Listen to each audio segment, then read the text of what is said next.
ದಕ್ಷಿಣ ಕನ್ನಡ ಜಿಲ್ಲೆಯ ಬೆಳ್ತಂಗಡಿ ತಾಲೂಕಿನ ಧರ್ಮಸ್ಥಳದಿಂದ ಕುಕ್ಕಡ ಸಂಪರ್ಕಿಸುವ ನಿಡ್ಲೆ ಪಂಚಾಯತ್ ವ್ಯಾಪ್ತಿಯ ಪಾರ್ಪಿಕಲ್ ರಸ್ತೆಯಲ್ಲಿರುವ ಬೀದಿ ಬದಿ ವ್ಯಾಪಾರಸ್ಥರನ್ನ ಪಿಡಬ್ಲ್ಯೂಡಿ ತೆರವುಗೊಳಿಸಿರುವಂತಹ ವಿರುದ್ಧ ಬೃಹತ್ ಪ್ರತಿಭಟನೆ ಇದು ಬೆಳ್ತಂಗಡಿಯ ಪಿಡಬ್ಲ್ಯೂಡಿ ಕಚೇರಿ ಮುಂಭಾಗ ನಡೆಯಿತು. ನಿಡ್ಲೆ ಪಂಚಾಯತ್ನಲ್ಲಿ ಜೂನ್ 16ರಂದು ಬೀದಿ ಬದಿ ಅಂಗಡಿ ತೆರವು ಬಗ್ಗೆ ವಿಶೇಷ ಗ್ರಾಮ ಸಭೆ ಕರೆಯಲಾಗಿತ್ತು.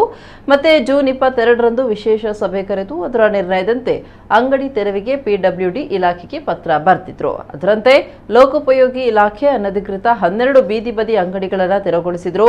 ಇದನ್ನು ಖಂಡಿಸಿ ಇಂದು ದಕ್ಷಿಣ ಕನ್ನಡ ಜಿಲ್ಲಾ ಬೀದಿ ಬದಿ ವ್ಯಾಪಾರಿಗಳ ಶ್ರೇಯಾಭಿವೃದ್ಧಿ ಸಂಘ ಕುಕ್ಕಡ ವಲಯ ಸಮಿತಿ ವತಿಯಿಂದ ಪ್ರತಿಭಟನೆ ನಡೆಯಿತು. ಇದರಲ್ಲಿ ಪ್ರತಿಭಟನೆಯಲ್ಲಿ ಬೀದಿ ಬದಿ ವ್ಯಾಪಾರಿಗಳನ್ನು ತೆರವುಗೊಳಿಸಬಾರದು ಹಾಗೂ ಆದೇಶ ಉಲ್ಲಂಘಿಸಿದ ಅಧಿಕಾರಿಯನ್ನು ಅಮಾನತುಗೊಳಿಸಲು ಸಾಮಾಜಿಕ ಹೋರಾಟಗಾರ ಬಿಎಂ ಭಟ್ ನೇತೃತ್ವದಲ್ಲಿ ಆಗ್ರಹಿಸಲಾಯಿತು. ಜೊತೆಗೆ ನೋಟಿಸ್ ನೀಡದೆ ಏಕಾಏಕಿ ತೆರವುಗೊಳಿಸಿ ಅಂಗಡಿಯಲ್ಲಿದ್ದ ವಸ್ತು ಧ್ವಂಸಗೊಳಿಸಿದ ನಷ್ಟ ಪರಿಹಾರವನ್ನು ನೀಡಬೇಕು ಅಂತ ಒತ್ತಾಯಿಸಿದರು. ಈ ಬಗ್ಗೆ ಇಂಜಿನಿಯರ್ ಶಿವಪ್ರಸಾದ್ ಪ್ರತಿಕ್ರಿಯೆ ನೀಡಿ ಚರಂಡಿಯ ಅಕ್ಕಪಕ್ಕದಲ್ಲಿ ಇರುವ ತಾತ್ಕಾಲಿಕ ವ್ಯಾಪಾರದ ಅಂಗಡಿಗಳಿಂದಾಗಿ ಚರಂಡಿಯ ಹರಿವಿಗೆ ತೊಂದರೆಯಾಗುವುದರಿಂದ ವ್ಯಾಪಾರಸ್ಥರನ್ನು ತೆರವುಗೊಳಿಸಿದೆ. ಸ್ಥಳೀಯ ಗ್ರಾಮ ಪಂಚಾಯಿತಿ ಹಾಗೂ ಇತರ ಇಲಾಖೆಗಳ ಆದೇಶದಂತೆ ರಾಜ್ಯ ಹೆದ್ದಾರಿಗಳಲ್ಲಿರುವ ಅನಧಿಕೃತ ಅಂಗಡಿಗಳನ್ನು ತೆರವುಗೊಳಿಸಲಾಗಿದೆ. ಕಾನೂನು ಬಾಹಿರ ಯಾವುದೇ ನಿರ್ಧಾರವನ್ನ ನಾನು ತೆಗೆದುಕೊಂಡಿಲ್ಲ ಅಂತ ಸ್ಪಷ್ಟನೆ ನೀಡಿದರು.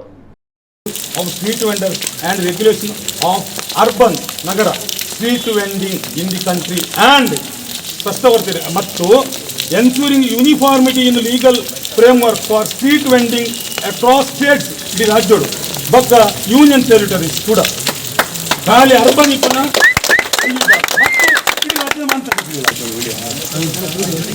ದುಡಿದು ಬದುಕ್ತೇನೆ ಅಂತ ಹೇಳುವಂತ ಬದುಕುವ ಏಕೈಕ ಉದ್ದೇಶದಿಂದ ಬೀದಿ ಬದಿಯಲ್ಲಿ ವ್ಯಾಪಾರ ಮಾಡ್ತಾ ಇರುವವರನ್ನು ಒಕ್ಕಲೆಬ್ಬಿಸಬಾರದು, ಅವರನ್ನು ತೆರವುಗೊಳಿಸಬಾರದು.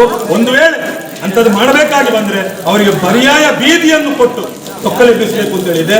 ಇದರಿಂದ ಈ ಎಲ್ಲಾ ನಿಯಮಾವಳಿಗಳನ್ನು ಉಲ್ಲಂಘಿಸಿ ಏನು ನಿನ್ನೆ ಏಕಾಗಿ ಗುಂಡಾಕಿದ್ದಾರೆ, ಏನೋ ಒಂದ್ಸಲ ಮಾಡಿದ್ದಾರೆ ಅಂತ 11 ಗಂಟೆ ಬರ್ತದೆ ಅಂತ ಹೇಳಿ ಇವರು 6 ಗಂಟೆಗೆ ಬಂದು ಬೆಳಿಗ್ಗೆ ಕದ್ದು ಕಳ್ಳರಾಗಿ ಬಂದು ಕೆಲಸ ಮಾಡಿದ್ದಾರೆ ಅಂತ ತಪ್ಪು.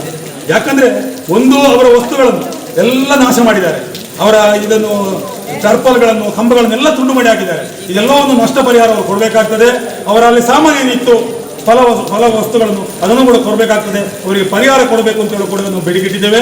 ನಾವಲ್ಲಿ ಬೀದಿ ಬದಿ ವ್ಯಾಪಾರ ಮಾಡಲಿಕ್ಕೆ ಅಲ್ಲಿ ಅವಕಾಶ ಮಾಡಿಕೊಡ್ಬೇಕು ಅಂತಲ್ಲಿ ಬೇಡಿಕೆಟ್ಟಿದ್ದೇವೆ.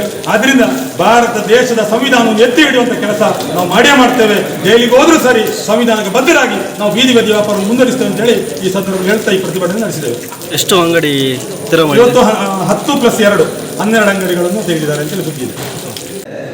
ಗ್ರಾಮದ ಕುದುರಾಯದಿಂದ ಪಾರ್ಪಿಕಲ್ಲಿನವರೆಗೆ ರಾಜ್ಯ ಹೆದ್ದಾರಿ 37ರ ಚರಂಡಿಯ ಮೇಲೆ ಮತ್ತು ಅಕ್ಕಪಕ್ಕದಲ್ಲಿ ಹಲವು ತಾತ್ಕಾಲಿಕ ವ್ಯಾಪಾರದ ಅಂಗಡಿಗಳನ್ನು ನಿರ್ಮಾಣ ಆಗಿದ್ದು ಅವುಗಳಿಂದಾಗಿ ಚರಂಡಿಯ ನೀರಿನ ಹರಿವಿಗೆ ತೊಂದರೆ ಆಗುತ್ತಿರುವುದಾಗಿ ಮತ್ತು ಶಿರಾಡಿ ಘಾಟಿನ ಹಾಲ್ಮಟ್ಟಿ ಮರ ಬಿದ್ದು ಆದಂಥ ಹಾನಿಯ ಪ್ರಕರಣಗಳನ್ನು ಉಲ್ಲೇಖಿಸಿ ಹಾಗೂ ಕಾಡು ಪ್ರಾಣಿಗಳ ಸಂಚಾರಕ್ಕೆ ತೊಂದರೆ ಆಗುತ್ತಿರುವುದರ ಬಗ್ಗೆ ಅರಣ್ಯ ಇಲಾಖೆ ಕೊಕ್ಕಡ ವಲಯದ ಪತ್ರದಂತೆ ಹಾಗೂ ಹಲವು ಸಾರ್ವಜನಿಕರ ದೂರಿನಂತೆ ಮತ್ತು ಅಪಘಾತಗಳಿಗೆ ಇಂತಹ ಅಂಗಡಿಗಳು ಕಾರಣವಾಗುತ್ತಿರುವುದರ ಬಗ್ಗೆ ಬಂದಂತಹ ದೂರಿನನ್ವಯ ದಿನಾಂಕ 16/6/2022ರಂದು ವಿಶೇಷ ಗ್ರಾಮ ಸಭೆಯನ್ನು ನಿಡ್ಲೆ ಪಂಚಾಯತ್ನಲ್ಲಿ ಕರೆಯಲಾಗಿದೆ. ಆ ಗ್ರಾಮ ಸಭೆಯಲ್ಲಿ ತಾಲೂಕು ಮಟ್ಟದ ತಾಲೂಕಿನ ವಿವಿಧ ಇಲಾಖೆಗಳ ಅಧಿಕಾರಿಗಳು ಕೂಡ ಭಾಗವಹಿಸಿದರು. ದಿನಾಂಕ 22/6/2022ರಂದು ವಿಶೇಷ ಗ್ರಾಮ ಸಭೆ ಪಂಚಾಯತ್ನಲ್ಲಿ ಕರೆಯಲಾಗಿದ್ದು ಅದರ ನಿರ್ಣಯದಂತೆ ಸದರಿ ಒತ್ತುವರಿಗಳನ್ನು ತೆರವುಗೊಳಿಸಲು ಸಹಾಯಕ ಕಾರ್ಯಪಾಲಕ ಇಂಜಿನಿಯರ್ ಲೋಕೋಪಯೋಗಿ ಇಲಾಖೆ ಕೋರಿ ಪತ್ರ ಬರೆಯಲಾಗಿದೆ.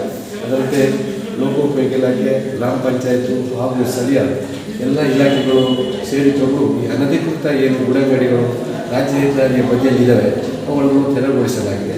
ಕಾನೂನಿನಲ್ಲಿ ಇದಕ್ಕೆ ಬೇಕಾದಂತೆಲ್ಲ ಅವಕಾಶಗಳಿದ್ದಾವೆ. ನಾವು ಯಾವುದೇ ರೀತಿಯ ಕಾನೂನು ಬಾಹಿರವಾದಂಥ ಚಟುವಟಿಕೆ ಮಾಡಲಿಲ್ಲ ಅಂತ ಈ ಸಂದರ್ಭದಲ್ಲಿ ಸ್ಪಷ್ಟವಾಗಿ